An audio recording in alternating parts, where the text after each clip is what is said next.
নমস্কার, আমি দেবকুমার চক্রবর্তী আবারও এসেছি আপনাদের সামনে ঘরোয়াভাবে কিছু ওষুধ জন্য আলোচনা করার জন্য। আশা করি আপনারা সবাই খুব ভালো আছেন, ভালো থাকবেন, সুস্থ থাকবেন। আজকের আমি যে টপিকসটা নিয়ে আলোচনা করব সেই টপিকসটা হচ্ছে এখনকার দিনে দেখবেন অনেকের খুব স্কিন ডিজিজ নিয়ে ভুগছেন। স্কিন ডিজিজ বিভিন্ন রকমের হয়, অ্যালার্জি স্কিন ডিজিজ হয় এবং কিছু স্কিন আছে যেগুলো দেখবেন আমরা সচরাচর দেখতে পাই গায়ের উপরে রিং ওয়ার্ম টাইপের একটা ডিজিজ। এই রিং ওয়ার্ম বাংলায় এটাকে বলা হয় দাঁত।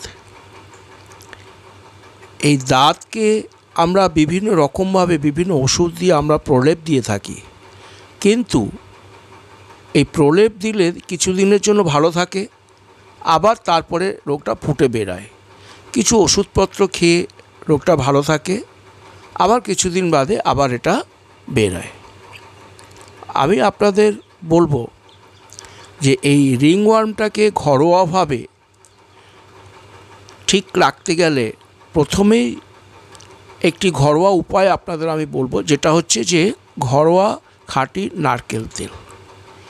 এই ঘরোয়া খাঁটি নারকেল তেলটা যেখানটায় রিংওয়ার্মটা হয়েছে সেইখানে স্নান করার আগে ভালো করে জায়গাটা চুলকে নিয়ে এবং যে রসটা বেরায় সে রসটাকে মুছে নিয়ে প্লেন ঘরোয়া নারকেল তেল লাগাবেন, লাগিয়ে আপনারা স্নান করতে যাবেন। এবং এর সাথে সাথে যে ওষুধগুলো আছে দেখবেন, একটা হচ্ছে গ্রাফাইটিস 200। এই গ্রাফাইটিস 200টা সকালবেলা খালি পেটে 2 ফোঁটা করে খাবেন।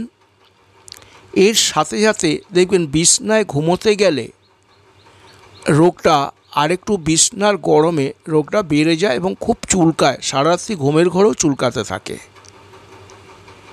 এই বিছনাতে যখন চুলকায় এবং সারা শরীরে এই রোগটা ছড়িয়ে থাকে যেখানে সেখানে, এর জন্য আপনাকে যে ওষুধটি ব্যবহার করতে হবে সেই ওষুধটি হলো আর্সেনিক অ্যালবাম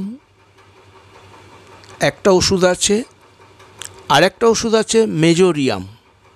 আর্সেনিক অ্যালবাম 200, মেজোরিয়াম 200। এই আর্সেনিক অ্যালবামটাকে প্রত্যেক দিন বিকেলবেলা খালি পেটে 2 ফোঁটা করে খাবেন। মেজোরিয়াম 200 রাত্রে খালি পেটে খাওয়ার আধ ঘন্টা আগে 2 ফোঁটা করে খাবেন।